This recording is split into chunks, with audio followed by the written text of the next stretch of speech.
Beaucoup de questions, très peu de réponses. On est là pour évoquer le personnage de Rio Vidal dans la série Agatha All Along. Évidemment, afin de regarder cette vidéo dans les meilleures conditions, il ne faut pas avoir peur de futurs spoils concernant supposément la suite des événements jusqu'à la fin de la série qui, normalement, arrive le 31 octobre. Et en plus, il faut être à jour dans la série, parce que dans ce cas où tu ne le serais pas, ça serait très compliqué pour toi.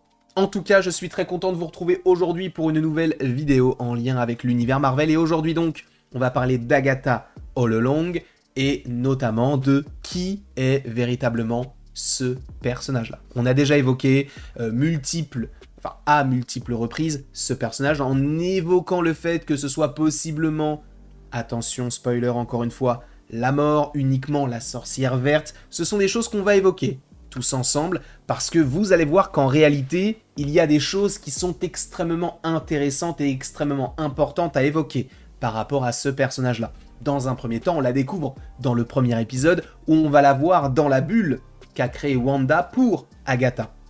Mais étrangement, lorsqu'on regarde l'épisode 6, et qu'on regarde justement tout cela, toute cette scène entre le dialogue, avec le dialogue entre le personnage de Rio Vidal et le personnage d'Agatha dans la maison d'Agatha, ou plutôt dans la maison de Ralph Bonner, mais qui est aujourd'hui la maison d'Agatha, on va découvrir l'adolescent, donc Billy, qui regarde par la fenêtre et il va voir Agatha. Mais bizarrement, aucune mention, aucun visuel du personnage de Rio Vidal qui est en face d'elle.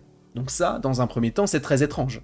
De plus, l'affrontement qu'il y aura entre Agatha et ce personnage-là n'existe pas, ou en tout cas on ne le voit pas du point de vue de Billy. En tout cas, ça, on le découvre dans l'épisode 6. Donc, il y a un aspect très, on va dire, je ne dirais pas légendaire, mais c'est vrai qu'on se pose la question de, mais est-ce une divinité? Est-ce que c'est tout simplement une sorcière? Est-ce que c'est plus qu'une divinité et une sorte de concept? Parce que je vous rappelle qu'il y a des Funko Pop, pour ceux qui ne le savent pas, qui ont fuité et qui ont dévoilé en fait l'identité de certains personnages, et notamment Billy et ce personnage-là, et on a découvert que c'était la mort. Ça, on ne va pas le rappeler une énième fois, mais on va aller un petit peu plus loin que juste dire que c'est la mort. Et ça, je le remercie encore une fois Clarkson Flux, parce qu'elle a fait ses petites recherches. Elle m'en a parlé, et il y a eu plusieurs théories également sur internet, et c'est pourquoi je vous en fais un petit condensé de tout ce qui est possible d'avoir concernant ce personnage-là, parce que juste de dire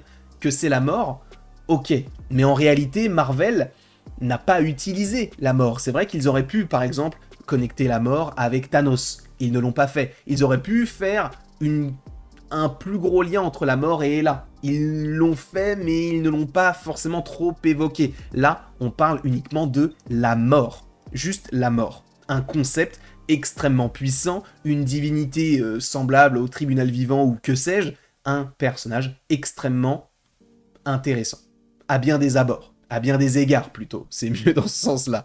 Donc, il y a eu des théories, et possiblement des théories qui pourraient nous expliquer certaines choses, c'est que Rio Vidal soit possiblement, et ça encore une fois c'est à prendre avec des pincettes, ce ne sont que des théories, bien sûr, et qui ne viennent pas de moi, je le précise, ce sont des choses qui sont sorties sur les réseaux, et j'ai eu l'occasion de pouvoir en parler donc avec Clarkson Flux, que je remercie, bien sûr.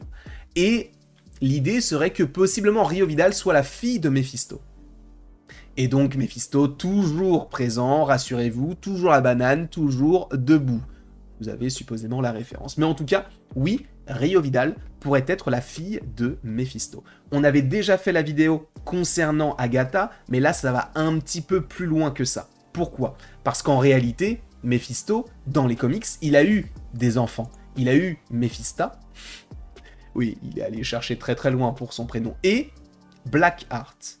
Même si je le prononce pas forcément très bien, ce personnage n'est autre que celui-ci, d'accord? Blackheart, en français, cœur noir, d'accord? Littéral, parce qu'en français, il pourrait l'appeler toujours Blackheart.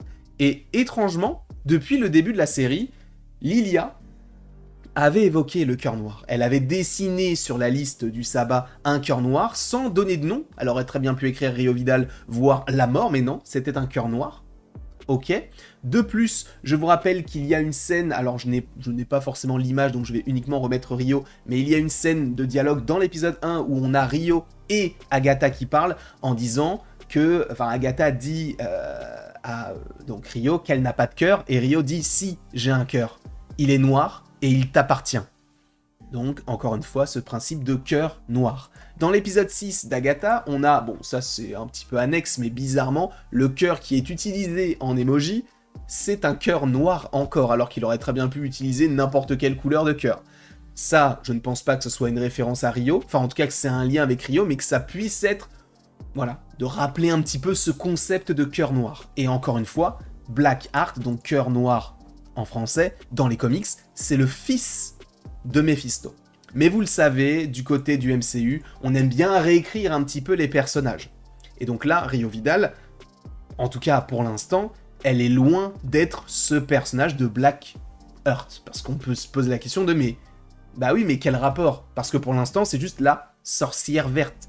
Vous l'avez vu utiliser ses pouvoirs? Bizarrement, quand elle sort de là où elle sort d'une tombe. On la voit souvent en lien avec la mort ou en lien avec des blessures ou ce genre de choses. Mais se peut-il que donc ce soit bel et bien ce personnage-là de Blackheart et qu'elle soit donc plus que la sorcière verte, ce pourquoi elle se ferait passer, et qu'elle soit véritablement un personnage beaucoup plus puissant, donc en lien avec la mort. Évidemment, ça on le sait. Mais allons plus loin. Est-ce que Marvel n'a pas fait du Marvel, c'est-à-dire de prendre deux personnages de comics, voire plus, et de les fusionner pour n'en faire qu'un seul? Ça a déjà été le cas pour Ghost, pour Taskmaster, ils ont changé l'histoire des personnages pour les adapter du côté du live action. Et c'est pourquoi, en vrai, on pourrait se dire, et si ce personnage n'était pas la combinaison de deux personnages qui existent du côté des comics? Donc, un mélange entre Blackheart et, supposément, et c'est une autre théorie qui existe, avec Gaïa, qui est une divinité, qui est en lien avec, on va dire, une magie dite tellurique, donc en lien avec la Terre. Je vous rappelle très simplement que, et ça c'est dit dans l'épisode 1 également, lorsqu'on mentionne le fait qu'on a besoin d'une sorcière verte, on explique que la sorcière verte utilise la magie tellurique. Gaïa, c'est le cas, d'accord? Donc, encore une fois, on a une connexion supposément avec ça. On voit que visuellement ça pourrait coller, le côté la capuche verte, etc., les cheveux noirs, tout ça, le côté un peu magique, ça pourrait fonctionner. Sachant que, et c'est ça qui est assez intéressant, c'est que Gaïa, du côté des comics, en fait, elle, c'est l'inverse de ce qu'on pourrait appeler la mort. Parce que elle est là pour donner la vie, elle est là pour être connectée à tous les êtres vivants, et donc elle a des pouvoirs de guérison. Okay, ce qui n'a pas l'air d'être le cas du personnage de Ryo Vidal. Sauf que si Ryo Vidal, dans l'épisode 1, coupe la main en partie, ou en tout cas blesse Agatha, elle lèche la blessure et du coup la blessure n'est plus présente. Donc elle a guéri Agatha. Donc, si c'est la mort, ça peut être, oui, le côté de « je vais quand même te guérir, je vais t'enlever tes blessures », ça peut être un principe de la mort. Mais c'est vrai que si on a envie de les connecter, de faire en sorte que ça soit Blackheart face, du coup, à Gaïa, ça ferait le mélange entre la mort et la vie et la mort, et du coup, ça ferait Ryo Vidal. Sachant qu'encore une fois, on a ce côté vert, on a cette magie tellurique, on a les guérisons, et supposément, cela pourrait être en lien avec donc Blackheart. Et on va aller encore plus loin, c'est que dans les comics, Gaïa, ce n'est pas un personnage juste comme ça qui apparaît. Non, c'est un personnage qui est tout simplement la sœur de ce personnage-là. Chthon, je ne sais pas comment vous le prononcez, je crois que c'est Chthon ou Chthon, mais en tout cas Chthon, c'est le frère de Gaïa. Chthon, vous le savez, qui est connecté lui-même au Darkhold par rapport à Wanda et par rapport supposément maintenant à Agatha. Il y a des connexions qui se font. Je ne dis pas qu'on verra Chthon dans la série Agatha, je dis juste que Ryo Vidal peut très bien être une connexion, une sorte de mélange entre Blackheart et le personnage de Gaïa. Ce n'est pas mon idée, ce n'est pas ma théorie. J'ai rajouté évidemment mon petit sel parce que j'ai récupéré d'autres choses, des épisodes, etc. La seule théorie qui existait du coup sur les réseaux, c'était juste ce comparatif-là. J'ai fait mes recherches et j'ai parlé encore une fois à Clarkson Flux qui m'a expliqué certaines choses et son point de vue par rapport à ça, et je m'en suis servi pour confectionner cette vidéo. Peut-être que ce ne sera absolument pas le cas et qu'on ne partira pas du tout là-dessus et qu'elle sera simplement un concept tel que la mort. Mais c'est vrai que pour l'instant, on a véritablement deux personnages qui sont mélangés et qui feraient ce personnage-là, et qui, en soi, serait un mélange de Gaïa et donc de Blackheart, et qui donc serait possiblement la fille de Méphisto. Parce que Méphisto, vous le savez, c'est Satan, et Satan qui a pour fille la mort, ça paraît possiblement crédible du côté du MCU. On verra si c'est véritablement, encore une fois, le cas. Je vous remercie en tout cas d'avoir été présent devant cette vidéo. N'hésitez pas à l'aimer, à la partager, à la commenter et à vous abonner si ce n'est pas déjà le cas. Et après tout ceci, il ne me reste plus qu'à vous dire à la prochaine pour la prochaine. Et encore une fois, merci beaucoup à vous d'avoir été là. C'est une théorie que je trouve extrêmement intéressante. Au début, je n'y croyais pas forcément parce que je m'étais dit, bah la mort, elle peut avoir plusieurs pouvoirs, et notamment un pouvoir de guérison, en disant, bon, ton heure n'est pas encore venue, ça viendra plus tard, donc là, je vais te guérir, mais t'inquiète pas. Mais en réalité, c'est vrai que ça peut être ce mélange de personnages. Dites-moi ce que vous en pensez dans les commentaires.